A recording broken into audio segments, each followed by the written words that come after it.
Good day, everybody. Welcome to the morning meeting. Thank you for joining and being part of Two-Way. Grateful to have you here. I have two big stories to talk to you about, and then some others as well. Shooting in Washington, D.C. We'll talk a great deal about that, of two young innocent people, and the passage a few hours ago of the reconciliation bill. And we'll talk about not only how that happened, but going forward, what's happening next. We always try to be forward-looking here. Talk also about the president's event today with Maha, Bobby Kennedy, unveiling a report. We'll talk about that. And also, president's having dinner tonight with some people who helped make him even richer. We'll talk about that. Mercedes Schlapp is here filling in for Sean, and Ms. Mercedes, Dan, and I will run through it. As always, we'll look for your questions to be part of this. So if you want to be in on the conversation, please raise your hand. If you're here on the Two-Way platform, if you're watching on X or YouTube, I hope today is not a day when I need to remind you not to put smack in the chat, but I will anyway. So please don't do that. Other stuff coming up today for you to watch for on Two-Way. Two-Way tonight, 6 o'clock Eastern time, and it back to its normal time live on the Two-Way platform and on YouTube. I will be joined by my new colleagues here, one old colleague, Dan, but the five members of the quintet of the Fabulous Five who are hosts of a new show called The Group Chat that is premiering on Two-Way next week. A little bit of an opportunity tonight to meet these five. And it's a panel show, but it's a panel show with a two-way twist. You'll be able to participate with them in the conversation as they run through the news of the day each Thursday at 4 p.m. Eastern time. And just like you do here, you'll get a chance to raise your hand to be part of the conversation. We'll talk more about that. And again, all five of them will join tonight. Moynihan Report at 7 o'clock tonight. Documentary filmmaker Nick August Perna will be Michael's guest. Again, that streams live on the Two-Way platform and on YouTube at 7 Eastern. And later today, my new episode of Next Up on the Megyn Kelly Network will debut on YouTube. And as a podcast, my guest will be Tom Cotton, senator from Arkansas, who will have lots to say about Russia, Ukraine, China, and of course, last night's shootings. And Megyn herself. I've never interviewed Megyn Kelly. I've been interviewed by Megyn Kelly, but Megyn will be my guest to talk about what's going on in the world, including her interview earlier this week with the authors of that new book. Mercedes, welcome. Thank you for being part of Two-Way. It's great to be here. I'm a little bit on Cuban time. Sorry, I was a little late. Yeah, I just got off the radio. Okay. So. Yeah. How was Larry? He was here yesterday. Larry is great, but I had to go put some lipstick on so I don't look like, my morning self, which I'm successlarry showing right now. Great to be on with everyone. We're really He's happy. at a low bar. Don't worry. Yeah, happy to have you here. Did Larry give you any pointers about how to do this show? No, he was trying to be like, Mercy, if you're not going to do the show, I'll just sub for you. So he was so trying to kick me off the show, Mark, that he wanted to be the one hosting today. Just so you know, just be careful. He might be trying to, take over the whole show at this point. Understood. Maybe he'll just call in the regular way. CBS is reporting that there's been a shooting at the CIA. CIA security shot a female driver who approached the gate at the headquarters and failed to stop. We'll see what more we learn there. All right. Run through the schedule, and there'll be lots of things happening today that aren't on the schedule in reaction to the shooting, of course, but let's run through what's on the announced schedule. The president has a kind of an interesting schedule today, I would say. White House pool call time, 9 a.m., 11 o'clock, he gets his intel briefing. 12:30, lunch with Vice President Vance, Mercedes' former neighbor. Then at 3:45, Bobby Kennedy, Secretary Kennedy, is at the White House for the MAGA Commission report release. And then in the evening, the president goes to a private dinner for people who have invested in his crypto scheme. I'll call it a scheme, but I might mean it in the British sense, so I might mean it innocently. And has the dinner there and then heads back to the White House. And Caroline Leavitt briefs at 1. All right, Vice President, I don't know what he's doing today. Congress, there's little hearings going on, but most of what will happen on the Hill will be the aftermath of the passage of reconciliation, which we'll talk about in a minute.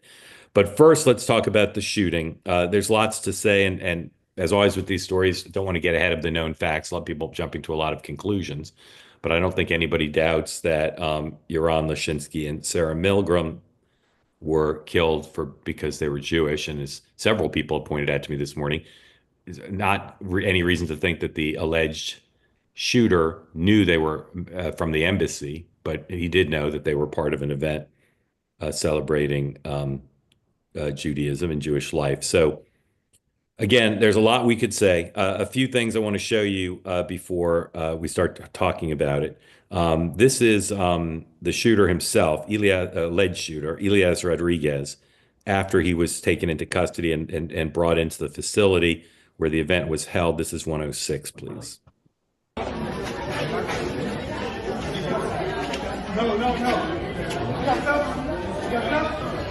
Free, free Palestine! Free, free Palestine! Free, free Palestine! That's what he's yelling shortly after he took the lives of two young people. Pretty aggressive and I thought very professional and reassuring response from local and federal law enforcement. If you were up as Dan and I were watching basketball, you may have been up also watching these events that took place in the evening. Here is the Attorney General and the Assistant FBI Director, 107, please. We'll be doing everything in our power to keep all citizens safe, especially tonight our Jewish community. We will follow the facts, we will follow the law, and this defendant, if charged, will be prosecuted to the fullest extent of the law. Tonight, a heinous crime was committed, and the FBI stands with the Metropolitan Police Department to help not only investigate the homicide and provide support, but also to look into ties to potential terrorism or motivation based on a bias-based crime or a hate crime. Lots of responses to President on Truth Social, lots of people on X, including Marco Rubio and others from the administration, Prime Minister Netanyahu, and of course, many Israeli officials responded. We couldn't show you all of them because obviously many people have responded. Doug Emhoff tweeted, want to show you one. This is AOC 109, please, on Twitter, which I was pleased to see, I will say.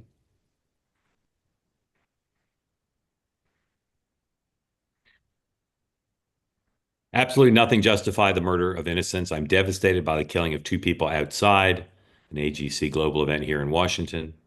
Our prayers are with the victims' families and loved ones of all impacted. As we await more details, we must be clear that hatred has no home here. Anti-Semitism is a threat to all we hold dear as a society. It must be confronted and rooted out everywhere. Very glad to see that. So Mercedes, I want to start with you on just the process question. You worked in the Trump administration, so in a communications role. What happens, particularly regarding the president, when there's an event like this, in terms of briefing, in terms of communication strategy? How would that have unfolded, and how will you think that will unfold today? Well, I think obviously he was most likely briefed by the Department of Justice, by the FBI. They moved very quickly in terms of a response.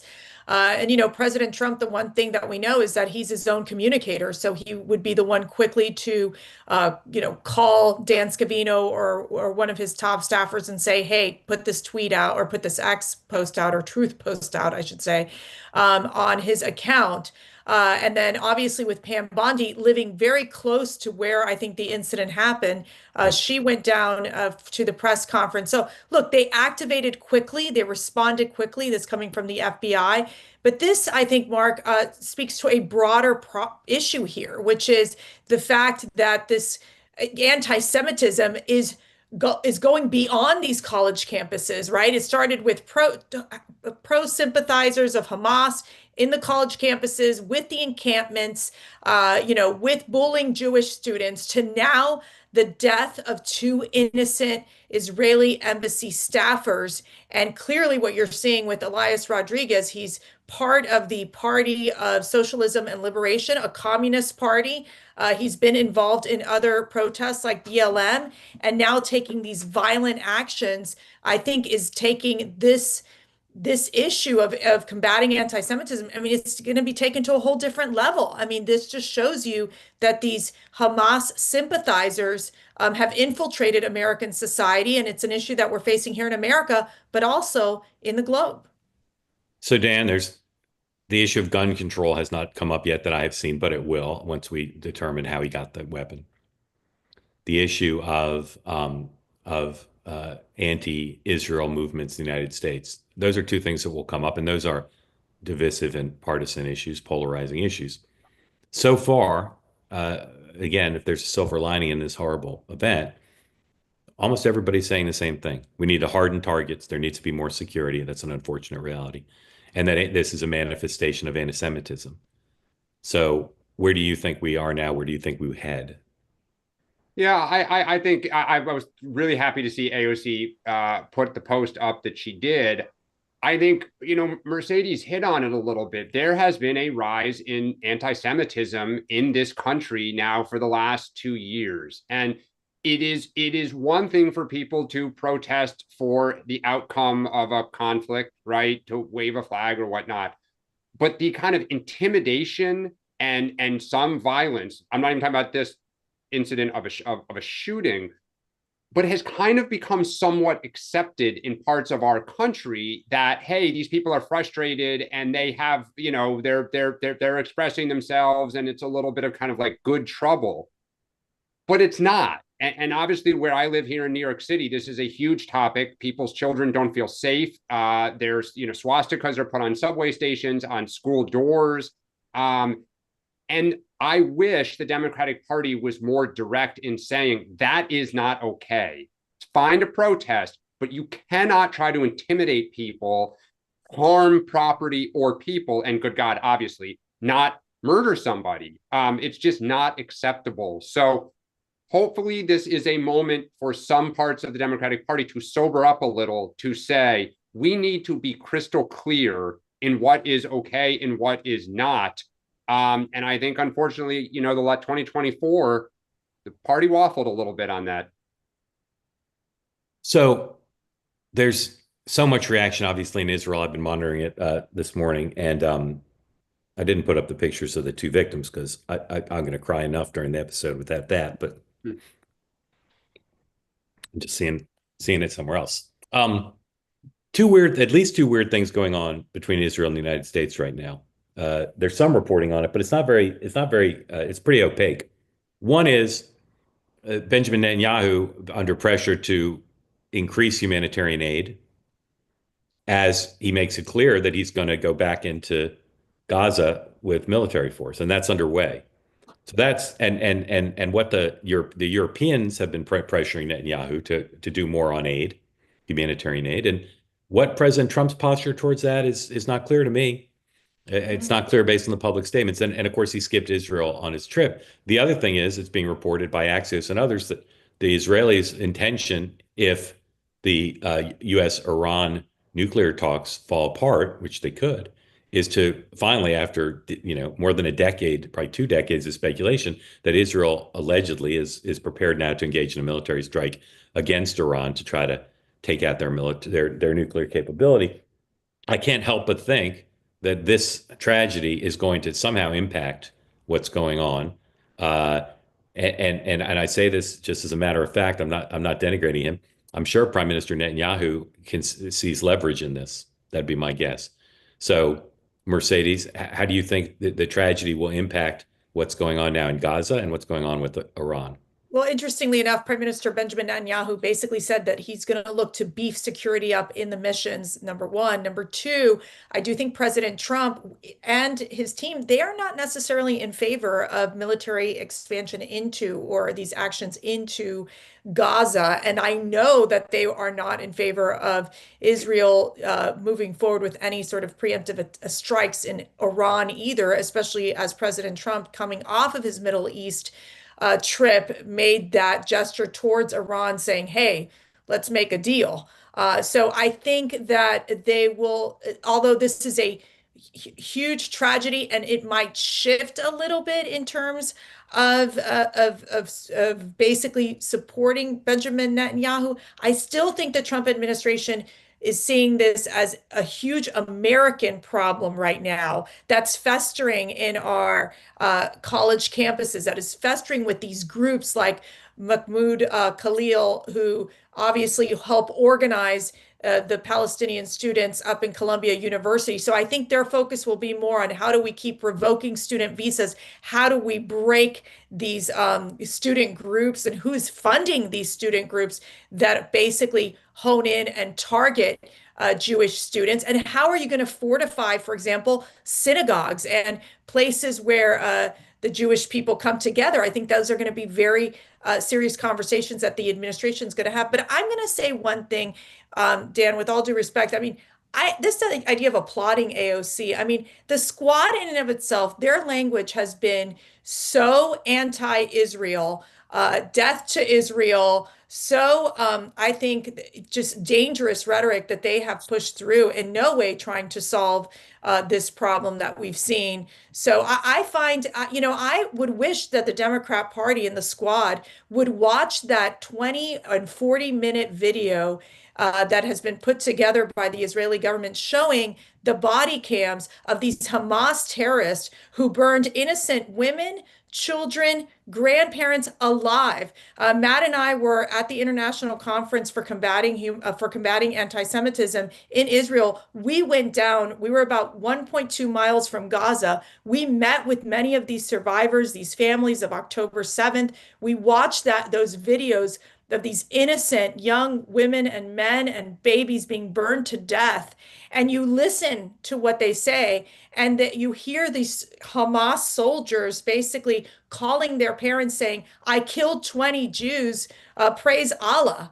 That is barbaric. That is completely unacceptable. And it just shows that their whole goal has been to kill off as many Jewish people as possible. And so when it comes to this humanitarian aid, we got to make sure it gets to the people, which we know for a fact that the these terrorists take a huge chunk of this humanitarian aid, which has been an ongoing problem for quite some time. Dan, let me just say one thing, if I could. And Mercedes, if I misinterpreted what you said, I apologize in advance, and I'll say I'm reacting to what you said, not responding. Just don't cry on me, okay? I can't handle you crying. I'm just not used to it. I got a monitor this off to the side, and they keep showing a picture of those two Oh yeah, beautiful young no, people. it's horrific. Anyway, so this is my general philosophy, and it's a philosophy of this program and of two-way, peace, love, and understanding. What I would prefer that people on the right do, people who love Israel, support Israel, is not read AOC's tweet and say, well, look at what she's done in the past, or look at what she didn't say in the tweet. My preference would be to say, that's great. It's great. And we welcome her into the part of America that is so outraged by what happens, that we express the outrage and we express solidarity and determination. I wish she had said something supportive of Israel. It would have been my preference, but I'd rather we not falter and fly spec her statement or again recite the past actions of the squad. Let's try to use a moment of unity rather than look at what she's done in the past or how she may be falling short of perfection here. That's my. You're just a better human being than I am. Well, I just think. No, I see your point. It'd be so much better. It'd be so much better if she brought her supporters. Right, of course. Many of her supporters are chanting, are protesting, are hostile to Israel. So I would rather have AOC help win back those people than other people, than you try, because you're not going to win them back, Mercedes. Well, the only thing I would say, Mercedes, is, and perhaps I am misinformed, I don't believe the squad has said death to Israel. I believe they've been pretty pro-Palestinian, right? Not where I am, right? Not where a lot of my neighbors on the Upper East Side are right now. But I think, look, this is an issue that separates the Democratic Party. This is an issue that, enrages people on both sides, right? I mean, we've heard it on this platform. People who come on and talk about what's the humanitarian crisis and et cetera. And you are absolutely right. What happened in Israel is unacceptable. And look, I'll be curious to see what AOC does, right? You want to be senator? You want to be president of the United States? You're going to have to, perhaps evolve in her thinking a little bit. And so I will be curious, because this is a forward-looking political show. We talk about moments sometimes. If you're thinking of running in 2028, how do you handle this? You got to win a primary to get to the general. party talks about it needs to change a little bit, needs to be more tolerant. These are leadership moments. I do think the one place we can come to an agreement on is on a ceasefire, really trying to find that ceasefire moment between Israel and Gaza, something that has not been able to be accomplished in any way, which I think has been a challenge even for the Trump administration to try to accomplish that. That I think has been one of the bigger challenges that I think it would be good for Republicans and Democrats to come together in trying to find that type of solution right now. And the question will be, Mark, to your point, and Dan, what is this tragedy? How is this going to play in these attempts of a possible ceasefire? Yeah. I don't want to talk much about reconciliation because I actually don't think there's that much interesting to say. Contrary to the perils of Pauline, doom and gloom, Capitol Hill press corps, everything we said here was true. They passed it. 2 noes, one present, and now it's going to the Senate. And again, I keep saying all that I think is going to matter. The Senate will work its will. I don't know which ways they're going to move it, but if the House agrees to be jammed by the House of Lords, this will pass by July. And if the House decides they won't be jammed, we're in a different territory. But it's so funny reading the coverage this morning after the passage, where they say now the Capitol Hill press corps says this was always going to pass. And then when they talk about the Senate, they say, well, the Senate's going to change it substantially. So now we're back to perils of Pauline. How's it possibly going to happen?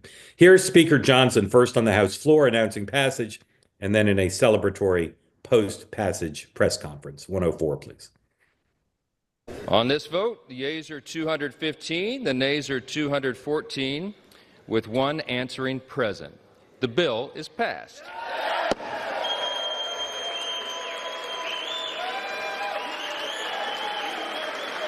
USA, USA.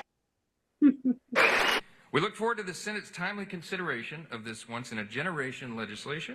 We stand ready to continue our work together to deliver on the one big, beautiful bill, as President Trump named it himself. We're going to send that to his desk. We're going to get it there by Independence Day on July 4th, and we are going to celebrate a new golden age in America. Thank you for being here. So, Dan, I think Scott Bessent will magically determine that the federal government will breach the debt ceiling on July 4th or right around then, and that'll be the forcing mechanism. And the Senate will do what the Senate's going to do. But I don't think there's much to say except it's time to stop underestimating the speaker. Time to remember that the president has control over 98% of the conference in both chambers, and they'll herd the last few cats as they need. Dan. Yep, I completely agree with everything you said. I think the one kind of material changes, they will shrink the Medicaid cuts because you have people like Josh Hawley and others who are really uncomfortable with it. And as we've said all along, they're going to roll the Freedom Caucus. Freedom Caucus is going to salute, vote, and I July 4th, I could see him doing a signing ceremony, like on the South Lawn with the fireworks going. Absolutely. Mercedes, dissent, agree? What are your thoughts? I agree. I think it's actually, I'm very impressed with Speaker Mike Johnson. We just saw him this week at a CPAC event that we held. And he came up to me and he said, it's like the busiest day for me, but I came over to the event to see you all, but it was, he knew how to bring together the factions. It was bringing together New York, California on the SALT issue, basically dealing with these fiscal hawks on spending and on Medicaid. Issues that they were dealing with, and truly was able to pass the bill. It's a huge success for the speaker, and I think it was a must-do for the speaker. I do think the Senate, I could see them trying to make some shifts to the bill because while you do have the Ted Cruzes and the Mike Lees that don't love the one big beautiful bill, they know that they're going to have to get in line. I mean, we're at a point that for the president, it has to be a success. It needs to happen. It needs to show that the Republicans are marching in step with President Trump. And so I do agree that they're going to be able to work out the differences. It'll be interesting to see after it passes the Senate during the conference committee if there's going to be any other issues where, let's say, the fiscal hawks come back from the House and say this is unacceptable, there's too much spending. So it's a wait and see, but it is hopeful right now. All right, so Medicaid, Dan mentioned Medicaid. The group American Bridge. Dan, who is American Bridge? Yeah, that is James Carville's old group. Bradley Boychuk, my friend, runs it. They're a well-funded research operation. Yeah, their Democratic research operation has been around a while now, and they're very aggressive. They take opposition research and they turn it into fancy press releases. And their focus in the wake of the passage of the bill, no surprise, was Medicaid. Here it is, 108A. Receipts. Vulnerable House Republicans just voted to cut Medicaid after saying they wouldn't. After hiding from the public by skipping town halls, refusing to talk to, or outright arresting concerned constituents, and moving crucial hearings and votes into early morning hours to keep as few eyes on their machinations as possible. Next page.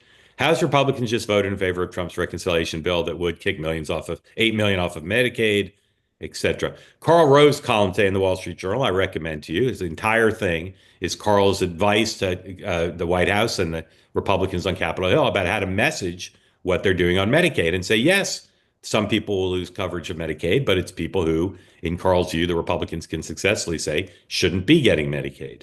And that you shouldn't run away from the reality that, yes, some people will be taken off.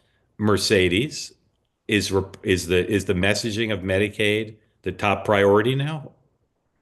For the administration, you mean? Or for Yeah. Well, for Look, the I think Republican. In other words, do you agree with Karl that this is one of the big vulnerabilities in the House bill? I mean, it could be a vulnerability. I think the reality is going into midterm elections, it's going to be where are we on the economy more than it is about Medicaid.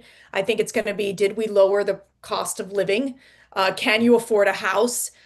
Those are going to continue to be the issues. I do think that President Trump has had a huge success on the border security front, which obviously will receive funding based on this bill in terms of ICE agents and the Customs Border Patrol agents receiving the funding that they need. But I think Medicaid, it's an issue, but I don't think it ranks as one of the top political issues. And I think if you message it correctly, I mean, Republicans have never really won on this issue of Medicaid, let's be real. And it's an easy one for the Democrats to push. But the Democrats are always better at like saying, oh, the Republicans are cutting Medicare. And Medicare is one that really, I think, would set off more people because you're talking about senior voters as opposed to Medicaid. But the reality is like you want to get Medicaid back to the fact that you're slashing the fraud and the waste, and also that it's not these able-bodied adults just getting this money. And so it comes to the point that if we can't spend our way out of these problems. And it's impacting, obviously, our credit rating in the United States, the continual federal spending, and really trying to get a handle on the debt here in the United States. Dan. I don't think this bill gets a handle on the debt. It just adds to it. Look, I think. No, you're right. You're right. I mean, look, Absolutely. This will be a winner, I think, for Democrats in a bill that's going to have a lot of winners for Republicans. I mean, as Mercedes said, the tax cuts, the deregulation, the energy, et cetera, they'll have a lot to tout. But I think the problem is it's like with Doge. You can say we're getting rid of waste, fraud, and abuse. And it was a winning message until it hit the real lives of real people. And people freaked out. My Social Security calls aren't being returned. I can't get answers. And suddenly the numbers started to go down because people realized it's a great talking point, but in reality, it's hurting me. You can say there's 8 million people that are waste, fraud, and abuse on the rolls. That's ridiculous. So when you throw them off, it's going to be a problem. And if you don't believe me, look at Donald Trump, who literally said, don't blank with Medicaid, because he knows, just going back to 2015, don't touch these entitlement programs. They hurt my people. Yeah. So when he hurts his people, hopefully we haven't shot ourselves in the head and we can benefit from their mistake. Mark, do you mind if I add something really quick? So Of course. Observing I just said yes to myself. Okay. Like in the Virginia governor's race is a perfect example. Like I live in Virginia, and it is going to be a difficult sell for the current Republican nominee, Winsome Sears, to make the case to federal workers like, yeah, I've got your back. And that is a huge, like in Northern Virginia, it is a big constituency group here. And the Doge thing, I think, has created a bit of the negative, implications in this Northern Virginia area that I think will actually hurt in that Virginia governor's race in terms of the Republican nominee not being able to court those voters. I agree with that. All right, 2 more topics, and then we're going to get you all in. So please, please raise your hand. I'm so glad you do. Please raise your hand if you'd like to be in the conversation. Peace, love, and understanding. So we've talked a lot in the last couple of days about the Bidens and about not being truthful, and we've talked about Biden Inc. And now the president tonight is having this dinner, and Mercedes, even a lot of Republicans say to me, you know, Donald Trump's a billionaire. Why does he need to get rich off of trading access to him for a scheme that really is it's less substantial than selling Trump bottled water. Right. He's selling nothing. Would do you agree with those who say it'd just be better for the president not to do it, even though he can get away with it? It's such a, well, if look, they're going to run the legal, the legal Well, analysis on it to say, they're gonna say whatever the president wants to do. They're gonna say it's legal, and it probably is legal. well, it could be, But but forget legal. Wouldn't it be better? And he can get away with it. I'm sure yeah. he'll get away with it. But wouldn't it be I don't better know for if he him can get away with to it. not? Look, you have to understand this man was like persecuted. Uh, When you're talking about the fact that Letitia James went after him I'm, for his Mar-a-Lago estates. but Mercedes, you're changing the subject. The president is trading access to the White House and to himself to make money off of just like a con. He's selling nothing of value, and he's getting hundreds of You're millions saying of crypto dollars. is nothing of value? Not You no. believe that? I'm saying this crypto is nothing of You value. think this crypto is nothing of value? Like True Yeah, Social was at some yeah. point, you would say, right? Mercedes, But all I he's want been you to do, successful, and I think the key is if all I want you, legally he can do it. all I want you to do is to say it would be better for him not to do it. That's No, all. I'm not Hold going to on. say that Yeah. because I think that look there. If you run it through the lawyers and the lawyers say you're allowed, you Okay. can do All right, this, Mercedes, I'm fine with it. I'm gonna try one more way. No, no. Why are you trying to change my mind? I'm not going to change my mind on I'm this. just gonna try one more way. Say Hunter Biden and Joe Biden put out a thing that say we're gonna sell access to Biden bucks. He's not And saying that he's selling access to. It's not well, what but he's he's giving them access. He's giving them access, including people from overseas who are not American citizens. He's right. giving them access. He's paying them. If Joe Biden and Hunter Biden said, "We're going to meet 200 people from around the world and basically giving us millions of dollars, and we're going to spend time with them, and make a lot of money off of it." Oh gosh, Hunter Would did you? that all the time with when Right. And what did you Biden say? was the VP. And what did Look, you I don't say? love it. What did you But say when he if did it's it, up to, Mercedes? What I did you don't love say? it. Right. But So, if the yeah. president legally can do it, then he should let him do it if he wants to do it. I would Okay. not advise to do it legally. I'm gonna take I don't love it and say no further questions, Your Honor. It's because you're stressing me out. So of course, Mercedes, I'm gonna have to Mercedes. become like Marco Rubio and Yeah. push back like he did on Chris Van Hollen. Mercedes, I'm just here to call balls and strikes, and he shouldn't be doing this. He just shouldn't.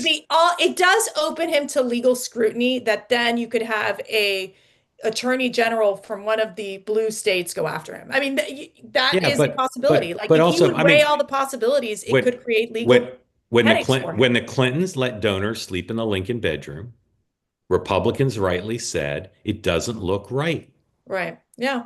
They said a lot more than just that. Yeah. All right, Dan, just pile on, Yeah, weigh in, all right. and we'll move on. I'll just take one swing at the plate here. I mean, look, crypto is perhaps the most speculative asset in the world, right? Fine, it's a business, it's legit, whether I like it or not. If the next Democratic president, if Pete Buttigieg says, I am going to, December 10th, before he is inaugurated, Christian and I are going to start a Buttigieg meme coin. We are then going to host at the White House all those who bought the 20 biggest investors in the asset on the open market. Attorney General Kamala Harris said it's good. So we're all good, right? I look forward to all of my friends in conservative media saying this is a great move for capitalism and good for Pete Buttigieg, who was called many names by J.D. Vance during the campaign. It's great. Make presidents rich again. It's awesome. All right. Last topic. Maha, President Bobby Kennedy doing an event today. It'll always be the case with Bobby Kennedy. Maha will have extraordinary appeal to tens of millions of Americans. He will run an operation as organized as a kindergarten soccer game, and he will say things that are controversial on topics like vaccines that will have his critics very upset. So, Dan, on this day of the event the president's doing with Secretary Kennedy, what is the status of Bobby Kennedy's stewardship of HHS? I'm going to be really curious because if he, I think he will talk about vaccines, and that obviously rankles a lot of people. But he's also, I think, going to talk about pesticides and ultra processed foods. And he will get, I believe, a lot of agreement from Democrats on that issue. And so, Mark, you have said this for a while. One of the first questions Democrats need to ask themselves when they think about getting out of the wilderness is, how do we win back RFK voters? Why is he so popular? How do we win back kind of part of the Bernie Sanders wing of the party that meets with the RFK wing? So I hope the party does not knee jerk and go into the lecturing of vaccines and right and wrong. You can be pro-vaccine, but I look at the broader narrative of Bobby Kennedy. And by the way, I want to see what Republicans say from farm states about pesticides and some other stuff. He's told them, don't worry. Great. He's told them, don't worry. Bobby, Mercedes, one of the biggest wastes of my tax dollars is when cabinet secretaries hire outside communication consultants and pay them through some contract to give them advice. Because unless it's Mercedes, then it's a good. Well, I was going to say, but the one exception would be if Bobby Kennedy hired you. What comms advice would you give to Secretary Kennedy about how to make his stewardship of the department a success in terms of comms? I think he's been very successful in terms of comms. We saw him yesterday, I believe it was yesterday, in the Senate Health Committee, where he basically, had very targeted words towards Senator Pat Murray, in essence saying, what have you all done in Congress to make America healthier? I mean, when you're talking about the fact that we have the highest death rate, lowest life expectancy, although we're spending the highest when it comes to healthcare per capita, and also we have 42% of Americans with at least 2 chronic conditions, and high levels of disease rates and obesity rates. Hello, we've got a problem in the US. And, I know in America, it's like, don't let the government get involved, but we need to have these conversations of how we can make our youth healthy. How can we make sure that we help Americans just not having to depend on pharmaceutical drugs for everything, that we get to the bottom of these food issues. And for example, dealing with the dyes and all the, like you mentioned, Dan, the processed food, the highly processed food, it's taking a toll on American health. And quite frankly, for being, one of the highest income countries in the world, and we have these skyrocketing disease rates, it's alarming. And so I think he's done a very good job messaging that. The question will be, putting these steps into action, right? Like that's his thing. Like it is studying, doing the reports, but what else are we going to do in addition to, having these findings come out? What is it going to be? Is it going to be investments in communities? What is it? And I think that's the piece that they're going to need to really get a handle on in the next 3.5 years. Mark, can I just quickly add a point to what Mercedes said, because it's very smart. Yes, the Democratic Party that is very smart. keeps defending the status quo, right? We're like offended by the change of everything, when worldwide being in defense of the status quo has been a losing proposition. Bobby Kennedy is challenging the status quo. To your point, Mercedes, now let's see if he can execute it. But if we dig in to say, you can't make that change, you can't do this, Mercedes, you said it. We've done nothing on any of this, but just like talk and lament. And now here's action. I would hope we'd find a way to marry up with it. Are you not crediting Michelle Obama's garden at the White House? It was a good start. It's a good start. It's a good start. Okay. All right. Bring in folks now. Again, as always, as you come in, please unmute. Tell us where you are and what's on your mind for Mercedes and Dan. And we'll start with Gil. Gil, welcome and thank you for joining.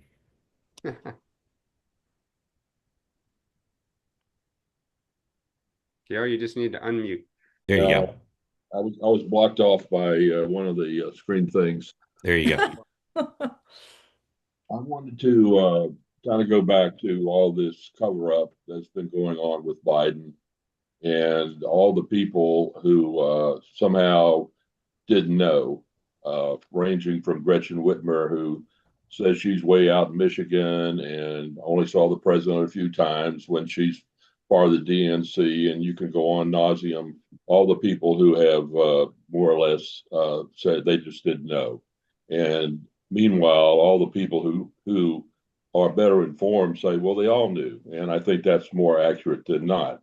And so to me, that is a greater threat to our democracy than January 6th because it's ongoing, it's persistent. And so to me, all of them have basically perfected the technique of plausible deniability. And the thing that keeps coming back to me is a visual are the three monkeys that hear no evil, see no evil, speak no evil. So every time one of these people says they didn't know, that's the image that comes up in my mind. So my concern is that as time goes on, all this will drift away and the deniable plausibility will just kind of fade into the sunset. And all these people will stay in their relative positions and achieve some level of national credibility or maintain the ones they have. And I think there ought to be some way, and I'll use the word branded, this group has to be branded in some permanent way so that we, the average person, have some way to describe it. And I'm old enough to remember when there was the military industrial complex. Yeah. And that was used as a way to negatively associate people with an activity that others didn't approve of. And so I would like to submit that something like the political media cabal be created as a way to use a familiar term that people like me and others can say, okay, Jake Tapper, we heard what you said. You're part of the cabal, or so and so. You're part of the cabal. All right, Gil, I'm gonna stop you there because I think we get the point, and I want to get Dan and then Mercedes in. All I'll say is I've been quite clear. There's no reason to ask Gretchen Whitmer if she knew. Everybody knew. You didn't need to be in private with Joe Biden to know. So I think it's all a little bit of a red herring. Gil, stand by. Dan, reaction to what Gil said. I mean, I agree with Mark. I mean, one, you just could use your own eyes, common sense, what you saw publicly, but then privately, yes, as you say, Gil, they all knew. It was well talked about in Washington going back to 2020 what was going on. So you're right, they lied, but now they've been caught with their pants down. They're embarrassed. They're humiliated.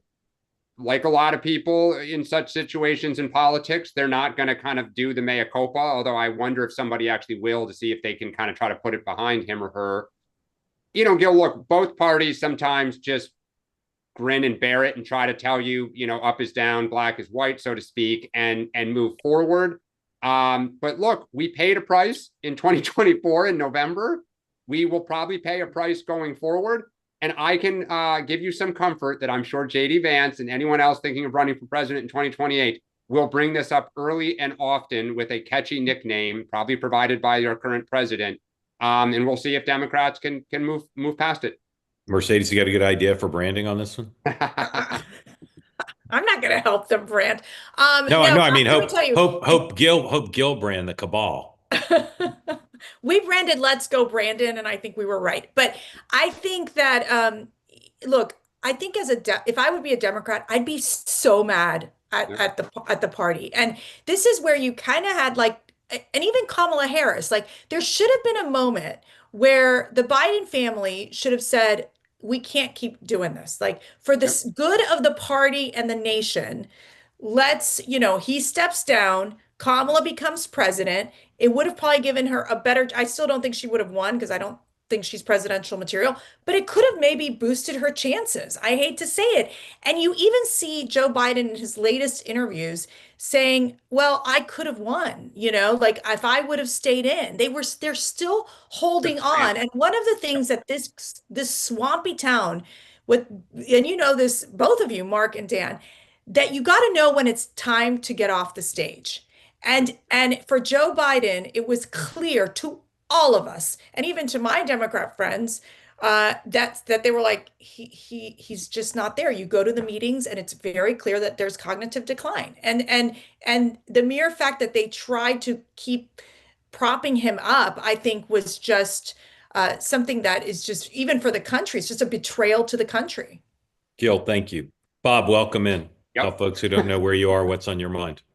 Well, good morning to everyone. I'm calling from Dixon, Illinois, hometown of former President Ronald Reagan. Perhaps some of you know that, but he's kind of a big name around here in Dixon, Illinois. Actually born in Tampico, a small town nearby, and had the treat when the Reagan movie came out last year that Dennis Quaid came to town, and we kind of had a big to do and watched the movie here in the historic theater. So, thanks for letting me on today. I was initially going to talk about Biden. And now you guys have brought up crypto, and that makes me think, because I've been in Bitcoin since prior to 2015. So I guess we could go any direction you'd want to go. It was less than $1,000 then, and it's I Did believe you hold any? Oh yeah, sure do. All right, dinner's on you. Still a whole lot, yeah, and several other things. I won't bore you with all those details, but I just wanted you to know that I may be a little more crypto proficient than a lot of people, just judging by some of the ones that I interacted with in the chat. But getting back to Biden for a second, here's my question. And whenever we have a major problem, this is what I'm usually looking at. And maybe this is from some of my business opportunities and stuff, but like, did we learn anything? Have we fixed anything? Is the media going to do anything differently the next time we're faced with this problem? I mean, I think we learned that the 25th Amendment doesn't really work if the people in charge don't want it to. And I think back to, like, say something like COVID that mysteriously just seems to have been swept under the rug now, and there's no action to my knowledge against China or anything. But I mean, the worst thing to have in a big pandemic like that would be to have it and not learn anything for the next time. And I fear desperately that we're not learning anything. And I fear, and this is not a shot at the Democratic Party, I think that they just happen to be the party that had a diminished candidate and kind of had to roll with it. But so that's really my question: is, has the media learned anything? Have these parties learned anything, or are we just stuck with people selfishly doing what they perceived as in their interests and screw everybody else? Bob, thank you. Mercedes.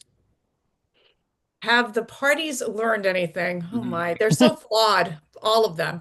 I think when it comes to Joe Biden, I think they're at a point that the Democrats, and I'd love to get Dan's opinion on this, I feel like they still haven't really found their messaging, quite frankly. Their messaging is all over the place. When they're going off, like Senator Chris Van Hollen, down to El Salvador to have a margarita with the Maryland man, it's just not a good look. It's not where the American people are. When they're still defending biological males in being able to go into girls' locker rooms, not a good look. It's not where the American people are. So are they listening to the American people? Are they trying to find their way? I think you have, potential candidates like a Wes Moore, governor from Maryland, who I think is trying to find that kind of patriotic working class message that was part of the Democrat Party. I think on the Republican Party side, what you have is a very emboldened President Trump, who knows exactly where he is on his messaging. At this point, he's like,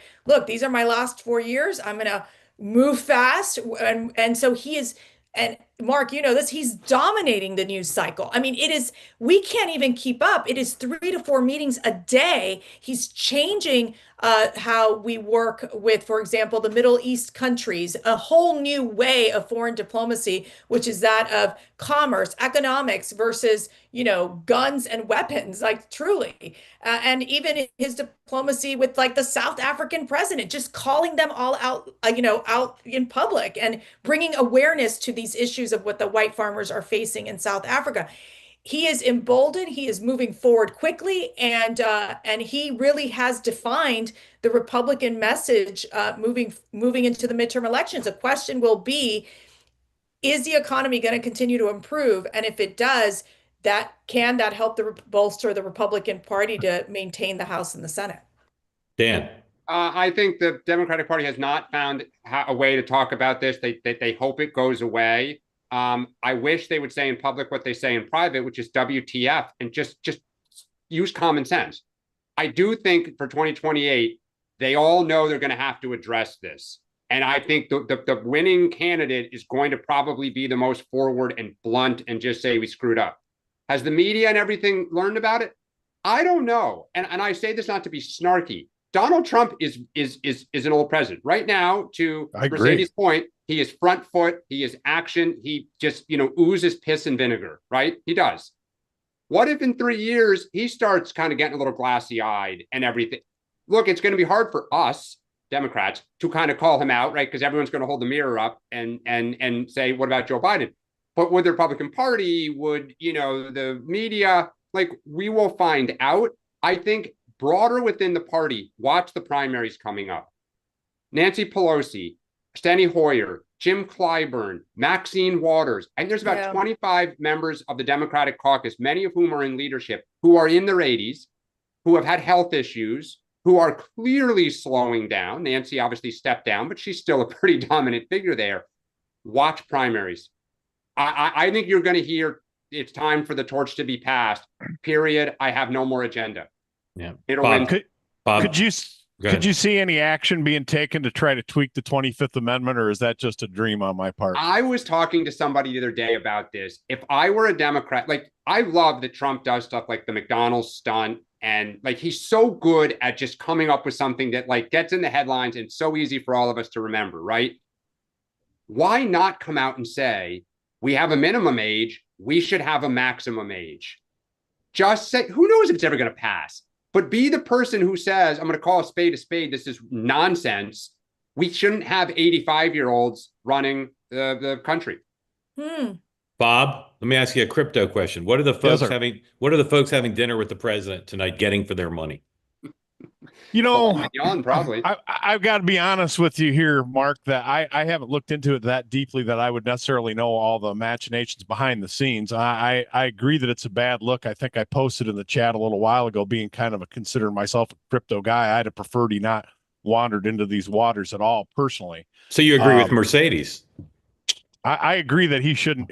I don't know if it's above my pay grade to say if it's illegal or not, but it's a bad look, and I wish it wasn't going on. All right, Bob, as long as we have you, I want you to just put your analyst hat on. Don't be colored by your own political views. On a scale of 0 to 10, with 0 being no chance and 10 being mortal lock, how likely is it that J.B. Pritzker will ever be president of the United States? 0. 0. That's on the low end. JB Pritzker in the state of Illinois, where I live, there was an article I read not too long ago about only 30% of fourth graders in Illinois are reading at proficiency level. Yeah. Mind you, not outstanding, proficiency.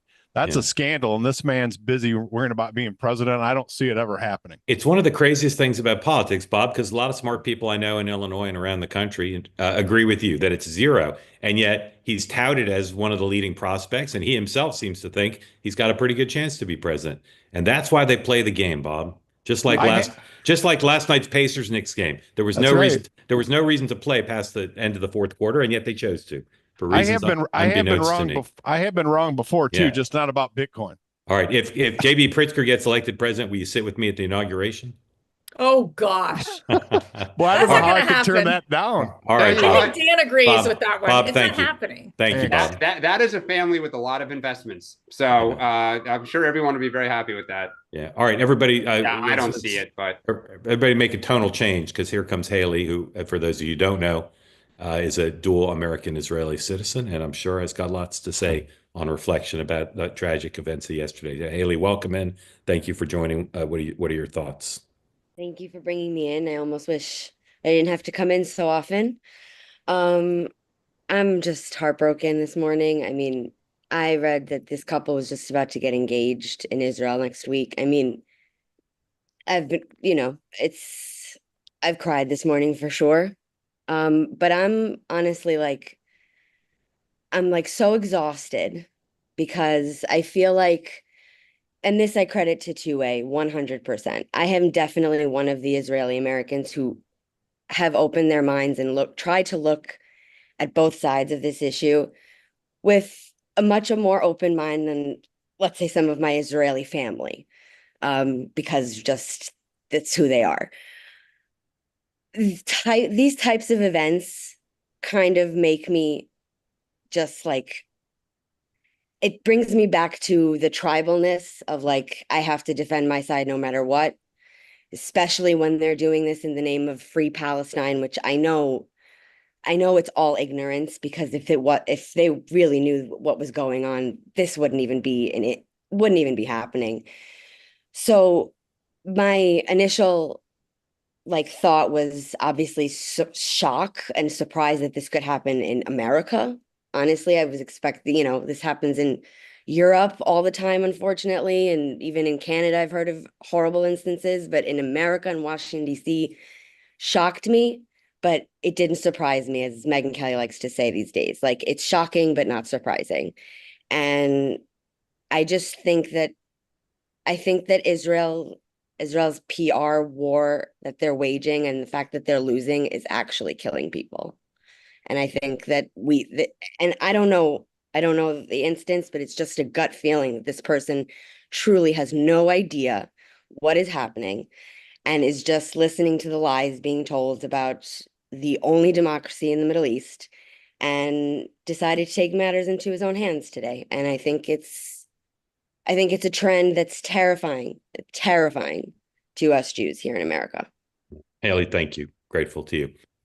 Mercedes, I'm assuming the president's going to talk today about this, right? On camera? Yeah, I'm sure the president will be asked about it, or he will address it when he does one of his first of many events that he does during the day.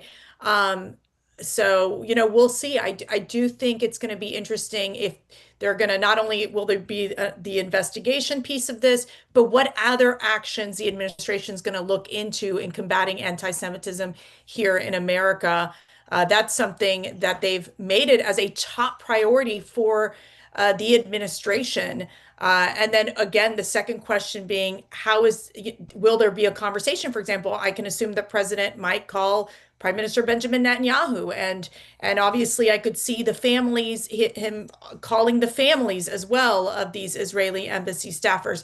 So you could see a series of things that the president will do. The bigger question will be, what are they going to do from an administration standpoint to really get a handle on this violence that we're seeing happening? Obviously, this latest one, we're going from student protest to innocent lives being taken.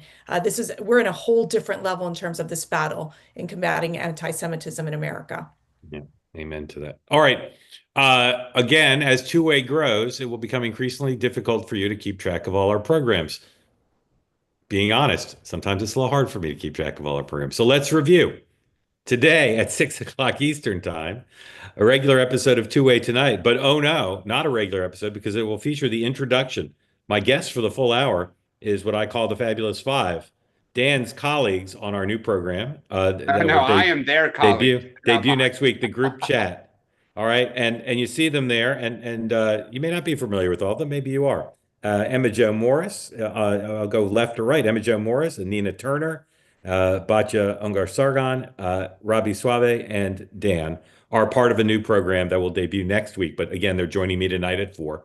They'll be on Thursdays at 4 p.m. starting next week. And it's going to be a very two-way show, the same kind of conversation we have here. Respectful, dignified, comprehensive, serious, sophisticated, accessible, and as always, your participation encouraged. So the group chat, Fabulous Five, will join me tonight. Then at 7 o'clock tonight, Michael Moynihan, The Moynihan Report, documentary filmmaker Nick August Perna, director of a film that's done extraordinarily well on Netflix, Tell Them You Love Me, tonight, 7 p.m. Eastern Time.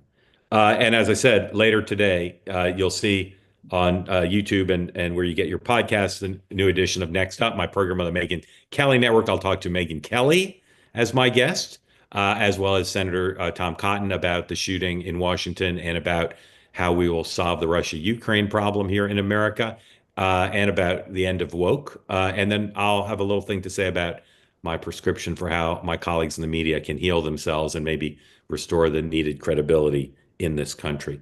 Mercedes, we couldn't be happier you joined us, and I know you've had a long day of broadcasting already, so please go rest. And thank you all for having me. It was so fun, and oh my goodness, I love everyone on. This is just wonderful. Great conversation. Well, thank you. We hope you'll come back. You make me a better person, Mark, every day. That's all Mercedes, I have to say. thank you. I feel the same about you. And tomorrow we won't have Mercedes, unfortunately. We won't have Larry, unfortunately, but Ambassador Rick Grinnell. That's a get. Of the Kennedy Center and all sorts of things. Ambassador Grinnell will be here, and we'll talk about cats and Les Mis and all sorts of things. And Dan, I'll see you at 6 tonight, and we'll go to game. Well, if anybody wants to give Dan and me tickets for the game 2 of the Knicks because Oh, presumably, boy, Oh, you no, boys. I have my wife's Presumably- birthday dinner tomorrow night. I am Oh. not watching the Knicks. I am Okay. focused on celebrating my wife. All right. Well, Oh, then, that's sweet. then, as we say, I just need one. So if anybody wants to take me to the game tomorrow, Okay. they won game 6 against the Celtics when I went. So I am like, along with Walt Frazier, the good luck charm of the team. So anyway, Indiana. Come on. thank you all for watching. Very grateful to you. I'll see you tonight at 6 on Two Way tonight. Mercedes, thank you. Thank you.